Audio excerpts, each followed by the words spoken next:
Hello everyone, myself Dr. Devendran Khade, Assistant Professor and Head, Department of Zoology, Late Pushpaji Patil, Arts and Science, College Resort, District Washington.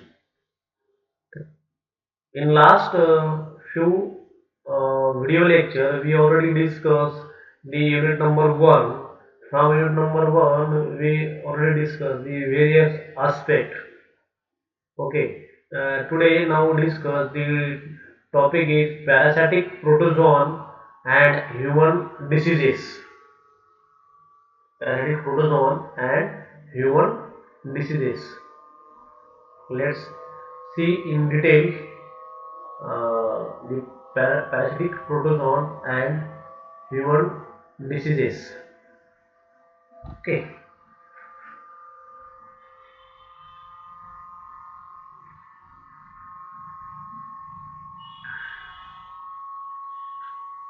parasitic protozoan and human diseases.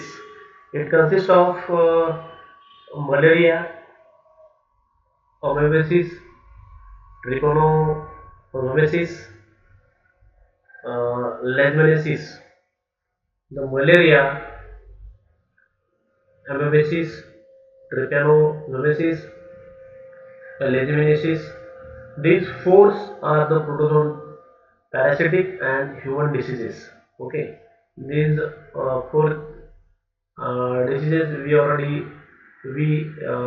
will now discuss. First of all, the malaria. तर malaria हा जो रोग आहे हा प्रत्येकालाच माहित आहे. It is the most devastating disease in the world. आणि जर बघितलं आपण today nearly 10% of the world population and causing 1.2 million death every years. जवळपास 1 ते 2 मिलियन डेथ जे आहे हे प्रत्येक वर्षी कशामुळे होते, मलेरियामुळे होते. ओके, नेक्स्ट मलेरिया कशामुळे होते, कोणत्या स्पीसीज ज्या आहेत, कोणते जिनस जे आहेत की जे रिस्पॉन्सिबल आहेत मलेरिया करतात. Malaria is called by various species of the genus plasmodium. प्लाझ्मोडियमचे वेगवेगळे जे जीनस आहेत त्याच्यामुळे मलेरिया काय होते, कॉज होते. एक पाहिलं आपण प्लाझ्मोडियम फॅल्सिफेरियम. प्लाझ्मोडियम फॅल्सिफेरम एक मोस्ट व्हायरलेंट आणि प्रिव्हॅलंट एक आहे जीनस, त्याच्यावर मलेरिया होते. Plasmodium vivax, plasmodium ovale and plasmodium malaria generally cause milder form of malaria. म्हणजे साधारणतः आपल्याला ही एवढा असा इफेक्टिव्ह नाही, पण मिल्ड मध्यम प्रकारचा आपल्याला इथं हा मलेरिया रोग हा व्हायरॅक्स ही वेगळं अँड ती malaria generally causes a milder form of malaria. The common most and most widely distributed species is Plasmodium vivax. तर आता ह्या ज्या चार वेगवेगळ्या ज्या स्पीसीज आहेत, हे चार वेगवेगळे प्लाझ्मोडियमचे जे जिनस आहेत, प्लाझ्मोडियमचे फॅल्सिफेरम असो, प्लाझ्मोडियम व्हायरॅक्स असो, प्लाझ्मोडियम ओवेल असो, मलेरिया असो, या चार पैकी वाईडली जे सगळ्यात जास्त जे स्पीसीज जर आपल्याला आढळतील तर ते प्लाझ्मोडियम व्हायरॅक्स. कोणत्या? प्लाझ्मोडियम व्हायरॅक्स.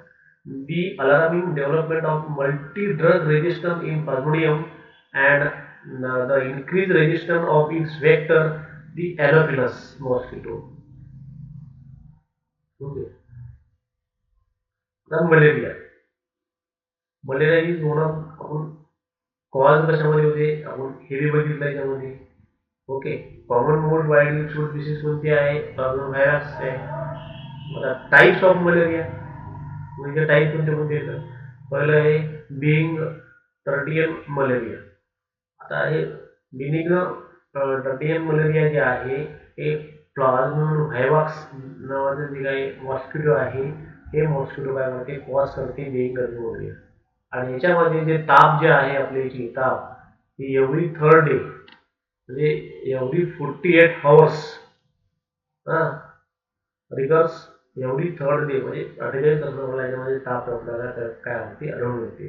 प्लाझ्मोडियम व्हायरस हे मॉस्किटो रिस्पॉन्सिबल आहे की बिंग टर्टियन मलेरिया करण्याकरता. ओके, हा एक टाईप.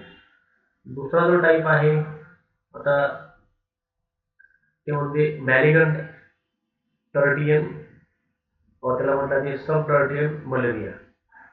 मॅलिग्नंट जो आहे हा plasmodium falciparum is largely limited to the tropic and sub tropic. परंतु जे जिनस आहे म्हणजे स्पीसीज आहे प्लाझ्मोडियम फॅल्सिफेरम हे कसे आहे, याचे लिमिटेशन आहे. ट्रॉपिक आणि सब ट्रॉपिक जे आहेत याच एरियामध्ये त्याचे लार दिसतील, ते म्हणजे जनरली सगळीकडे दिसणार नाही. तर तिथे कॉस्ट होते मॅलिग्नंट टर्डियन किंवा आपल्याला म्हणता येईल subtertian malaria. Okay. This type of malaria has high death rate. हे जे आहे सब ट्रॉपिक ट्रॉपिक हा या ट्रॉपिक सब ट्रॉपिक एरियामध्ये हे जो मलेरिया होतो याच्यामुळे सगळ्यात जास्त हाय रेट आहे जर हे टाईपचा जर झाला तर.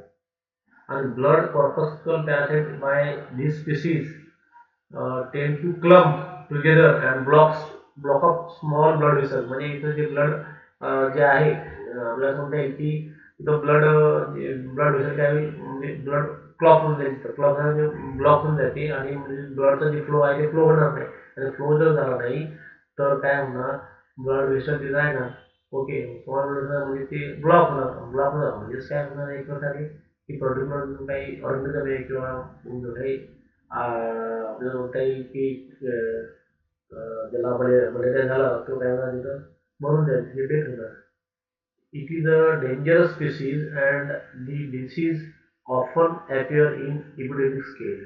हे डेंजरस स्पीसीज आहे आणि ही डिसीज अपेअर कशी होती इन अन एपिडेमिक स्केलमध्ये होती. Plasmodium malaria causes quartan malaria with feverish fits every 4th days. त्यानंतर प्लाझ्मोडियम मलेरिया नावाचे हे जीनस आहे, हे quartan malaria is the third type. Quartan malaria is the third type आणि हे 72 तासानंतर अवघड होते. ओके. त्यानंतर प्लाझ्मोडियम ओएल हे जे नावाची स्पीसीज आहे, it is principally found in west Africa but operationally in South America and Russia and Palestine. These हे जे वरचे जे फोर जे आहेत, these four species differ from each other in the detailed structure. ते चारही जे स्पीसीज हे वेगळ्या आहेत, त्या स्ट्रक्चरमध्ये वेगळ्या आहेत, त्याच्यामध्ये टाईम जे आहे शिजोभूमीचं कम्प्लिशनचं एक्सपिरियन्स म्हणा, नंबर ऑफ मिलियट म्हणा किंवा त्यांचं ड्युरेशन जे आहे सेक्शुअल सायकलचं हे कसं आहे वेगळं आहे. चारही स्पीसीजमध्ये जे चार वेगवेगळे टाईप दिलेले आहेत. Okay. The febrile condition in man is due to toxin liberated into the blood along with merozoite when the corpuscle is ruptured at the end of physiology. म्हणजे आपण लाईफ सायकलमध्ये बघितलं तर जे एड आहे at the end of म्हणजे त्या corpuscle काय रप्चर होतील कधी at the end of physiology. Symptoms काय आहेत मलेरियाचे, cold stage, hot stage, shooting stage. म्हणजे मलेरियाचे वेगवेगळे सिम्पटम्स आहेत मलेरियाचे आपल्याला. पहिली गोष्ट म्हटलं कोल्ड स्टेज, म्हटलं हॉट स्टेज, शूटिंग स्टेज. आता कोल्ड स्टेज मध्ये काय ॲट द वन सेट म्हणता येईल at the one set of the fever the patient experience a several shaking chill and acute shivering. म्हणजे आपल्याला असं म्हणता येईल की जी पहिली स्टेज असं म्हणता येईल की एकदम लगेच थंडी येणे, एकदम थंडगार ताप येणे, थंडी वाजणे आणि याच्यामध्ये काय होते की एका तासातून 20 मिनिटं हे अशा प्रकारची थंडी वाजते आपल्याला आणि ती जी स्टेज आहे त्याच्यावर आणि त्या स्टेजमध्ये डोकंही दुखायला लागते. हे कोल्ड स्टेज. हॉट स्टेजमध्ये काय आहे एकदम बॉडी टेम्परेचर जे आहे पेशंटचं हे 106 जे थंडे आहे त्याच्यापेक्षा कसं हाय आहे एकदम उच्च 106 पेक्षा. ओके. ताप म्हणजे 96 पेक्षा जास्त आहे सेल्सिअसपेक्षा, 102, 103, 104 आपल्याला असं म्हणता येईल. आणि त्यावेळेस पेशंटचं एकदम डोकं कसं एकदम ट्रेबल दुखते तिथं. ओके. त्यानंतर तिसरी शूटिंग स्टेज म्हणजे एक प्रकारे हॉट स्टेज झाल्यानंतर शूटिंग म्हणजे खूप मोठा घाम येते, पेशंट काय करते मोठा घाम येते आणि त्याच्यामुळे टेम्परेचर हे बिकम कसं नॉर्मल होते आणि पेशंट काय होते फील काय होते नंतर कम्फर्टेबल होते. म्हणजे नेक्स्ट आपल्याला असं म्हणता येईल की attack which take at a regular interval. Interval. हे काय झाले सिम्पटम्स, म्हणजे एकदम थंडी वाजणे, नंतर एकदम ताप खूप पटीने वाढणे, नंतर एकदम घाम निघून जाणे, आणि नंतर काय आहे की व 48 आवर्स नंतर पुन्हा आणखी बऱ्याच मलेरिया टोटल ड्युरेशन ऑफ म्हणजे याच्यामध्ये झाले काय होते की आणखी ताप येणे, हे ऑनबॉर्ड हे these three are the, म्हणजे आपल्याला असं म्हणता येईल की व्हिजिबल सिम्पटम्स, कोल्ड, हॉट आणि स्वेटिंग स्टेज. ओके. त्यानंतर कंट्रोल ऑफ मलेरिया. तर मलेरिया कंट्रोल कसा केला, WHO म्हणजे world health organisation and the ministry of health of government of India started, एक प्रोग्राम त्यांनी स्टार्ट केला. त्या प्रोग्रामला म्हटलं N stand for national, M stand for malaria, C stand for control, P stand for programme, national malaria control programme. कोणाच्या WHO सांगण्यानुसार national malaria control programme जे start झाला, हे कधी स्टार्ट झाला, opening is started in the year 1953, आणि they they are also control the major for the control of malaria. आता control of malaria जे आहे त्या सगळ्यात पहिले काय, destruction of anopheles mosquito. Second one काय आहे, prevention of infection. Third one काय आहे, ट्रीटमेंट ऑफ इन्फेक्टेड पर्सन. आता destruction of anopheles mosquito, killing. आता मॉस्किटोचं डिस्ट्रक्शन करायचं म्हणजे सगळ्यात पहिले आपली एक नॅचरल ट्रेडिशन काय, किलिंग बाय हँड. मॉस्किटो काय, किलिंग बाय हँड. दुसरं याच्यामध्ये डिस्ट्रक्शन कसं करायचं, युजिंग ट्रॅप्स. वेगवेगळ्या ज्या ट्रॅपच्या सहाय्याने काय करायचे, मॉस्किटो ट्रॅप करायचे. त्यानंतर spraying. Mosquito can be kill by spraying the houses with DDT, flit, benzene आणि other insecticide by using mosquito bombs. Okay, all these parameters they include into the destruction of Anopheles mosquito. Okay. Then prevention of infection. Prevention of infection म्हणजे काय, इथं की जे elimination of आपल्याला असं म्हणता येईल की breeding places of primary importance of the larvae, and then pupae of mosquito develop in waters. Mean here in case the prevention of infection, in that case आपल्याला असं म्हणता येईल to remove or to eliminate, to kill the places where the mosquito is also develop, जिथं मॉस्किटोची वाढ होते, अशा प्रकारचे जे काही जागा आहेत, जे काही बीचेस येतं, हे सर्व काय करणे, घेऊन व्हॅनिश करणे. ओके. प्रिव्हेंशन इन्फेक्शन म्हणजे इन्फेक्शन होणार नाही. त्यानंतर treatment of infection patient. Treatment of infection patient म्हणजे आपल्याला असं म्हणता येईल इथं की पर्टिक्युलर याच्यावर जे काही केमिकल आहेत, त्यानंतर याच्यावर जे काही मेडिसिन आहे, त्यानंतर वेगवेगळे ट्रीटमेंट येतात, जसं की oil spring. Mosquito larva and pupa can be kill spraying the water surface with petroleum.